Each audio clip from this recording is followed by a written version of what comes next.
Ici, on est dans l'entrée de l'exposition. C'est le manifeste assisté, qui est un ensemble constitué à partir de 2020. C'est une sorte de fiction sur la vie assistée. La vie assistée, ça concerne tout le monde, puisque tout le monde est à la fois assistant et assisté. C'est une fiction sous la forme d'actions proches, des actions filmées, avec une interaction spécifique entre des objets, des corps, des caméras, des sculptures, des accessoires. Il y a 3 chapitres. Le premier chapitre s'appelle « Vie assistée, vie institutionnelle, vie rééduquée ». C'est une fiction sur le travail du soin dans les institutions de santé publique, à l'ère néolibérale. Le deuxième écran, donc le deuxième chapitre, s'appelle « Mémoire aberrante, roman cubiste de la tentative ».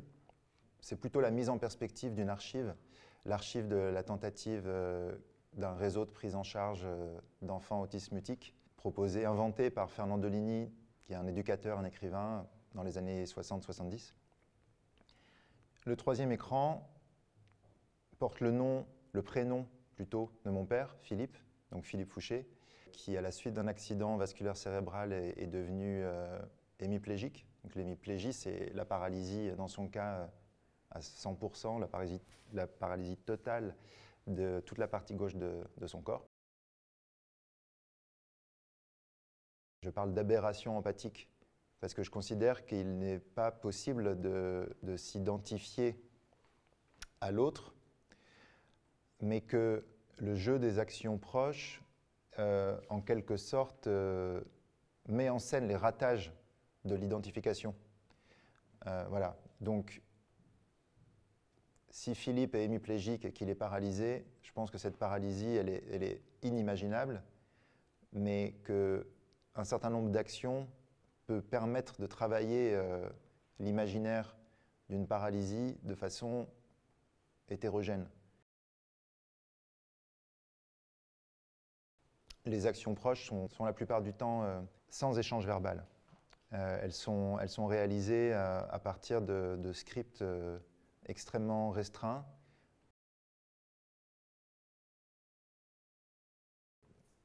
Vous l'avez compris, sur l'écran de gauche, je parle du travail du soin dans les institutions de soins publics, donc l'hôpital, mais pas seulement l'hôpital, hein, l'EHPAD, toutes les maisons où les personnes en situation de handicap, comme on dit, vivent. Il y a un certain nombre de ces institutions qui sont évidemment en crise. Et les institutions de rééducation pour une personne comme mon père sont en réalité très peu accessibles. Donc la rééducation dont je parle, c'est en partie le bricolage paramédical ou pseudo-médical qu'on invente avec Philippe pour travailler, disons, des formes de mobilité.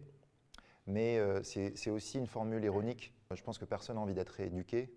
Je crois que c'est un terme qui, historiquement, pose problème. Et c'est dans ce sens-là que je l'utilise aussi, un peu comme une provocation. Le fils ne rééduquera pas le père, ni les autres acteurs et actrices assistantes assistées, mais je pense qu'on peut se mettre en position de s'adapter à des formes d'altérité. C'est ça qui m'intéresse. Voilà ce que je peux dire sur la rééducation sauvage.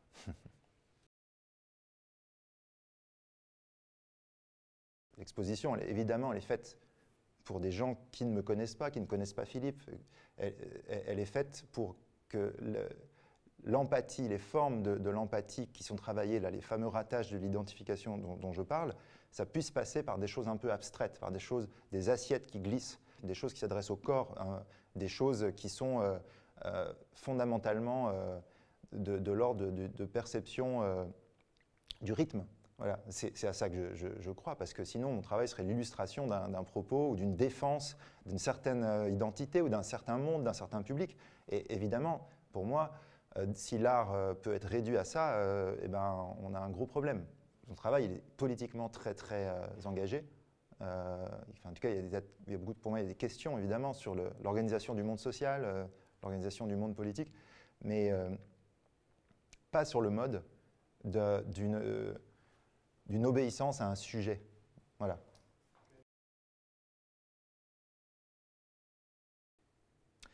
Bah là, ce qu'on a voulu essayer, pour Philippe, la mobilité, elle est...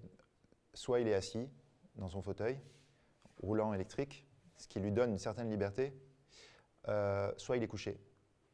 Et là, il y avait une hypothèse. En fait, toutes les actions sont associées à des hypothèses.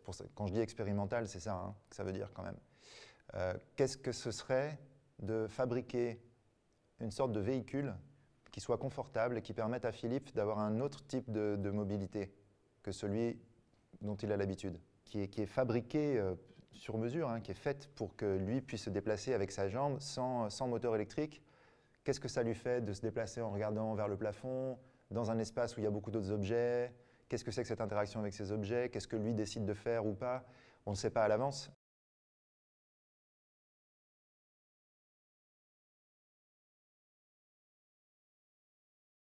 On a inventé un personnage. Philippe joue Am Clove. Peut-être que je peux rappeler que dans la pièce de Beckett, il y a 4 personnages. C'est un huis clos. Il y a Am, qui est un homme en fauteuil roulant, aveugle. Il y a Clove, qui l'assiste, qui lui marche et qui est le seul qui a accès d'ailleurs via un escabeau à 2 fenêtres qui permettent de voir un extérieur dont il est un peu question dans le texte de Beckett. Et puis il y a les parents. Les parents sont dans des poubelles. Les poubelles, la plupart du temps, sont fermées dans la pièce de Beckett.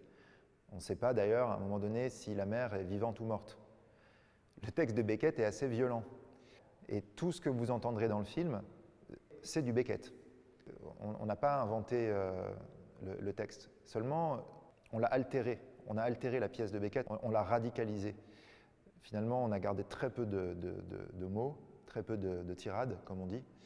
Et on peut se concentrer sur la vie assistée du point de vue de l'aide, de l'entraide et de la généalogie. Voilà.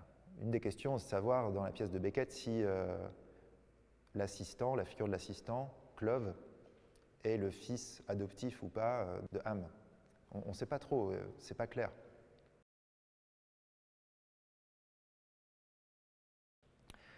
Nous, on a créé un personnage. Philippe devient le grand assistant assisté. Il distribue des langues de chat à des personnes malroulantes dans Paris. Un Paris vidé de ses mobilités hégémoniques. Il n'y a plus de voitures, il n'y a plus de personnes qui marchent. Ça roule seulement dans cette ville. Je dis film de trottoir parce qu'il y a cet artiste breton, Rémoins, qui parle de sculpture de trottoir. Les sculptures de trottoir, pour Rémoins, c'était ces agrégats un peu aléatoires, les encombrants hein, sur les trottoirs, qui pouvaient produire des assemblages parfois magnifiques. Et que lui photographiait. Bon, il avait une grande pratique de déambulation comme ça, urbaine, Rémoins.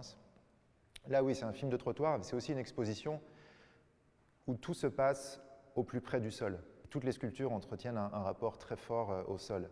Il y a la rampe sauvage. Voilà la rampe sauvage, elle vient de cette action. C'est une sculpture qui a un moulage qui rend visible l'interstice urbain entre 2 voitures et un interstice qui fait la largeur d'un véhicule standard, puisque c'est la bande de stationnement, et aussi la largeur du véhicule de Philippe. On met en rapport des normes comme ça. Ces potelets, c'est une foule. Hein. Quand on les voit en ville, c'est des groupes d'anonymes, et parfois il y en a qui sont couchés dans les caniveaux. La sculpture non déclarée, le titre compte dans un deuxième temps parce que ça renvoie à un autre type, bien sûr, d'état des choses. Je crois que simultanément, on peut avoir affaire à un objet abstrait, cylindre, sphère, un objet anatomique, quelque chose de l'ordre d'une colonne vertébrale étirée, hein, son maximum. Voilà, si on veut penser à ce type de rapport un peu élémentaire, bien sûr que dans un sens, les choses sont très simples. C'est ce type de connexion. Beckett, c'est un grand artiste classique, c'est un monument de la littérature, il est tout à fait admirable et dans un sens, il est patrimonialisé. Et altérer le texte de Beckett, refuser les restrictions que lui préconise, parce que c'était vraiment quelqu'un qui tenait à maîtriser toutes les formes associées à son théâtre. Hein. Il fallait que les accessoires aient certains types d'allure, etc. etc. Pour moi, c'est prendre le risque de retrouver une vitalité, d'altérer, transformer ce patrimoine, pour justement déscléroser le patrimoine, quoi. Enfin, même se passer complètement de cette idée de patrimoine et considérer qu'il y a une actualité beckettienne. Quand on lit son texte, on peut retrouver la puissance d'apparition des mots, du verbe projeté par les acteurs, comme en 57.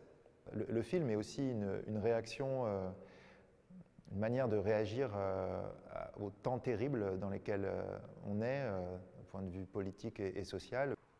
C'est ça l'actualité, c'est pas la mode, c'est la façon dont on peut faire ressurgir des œuvres qui ont été faites parfois il y a bien longtemps.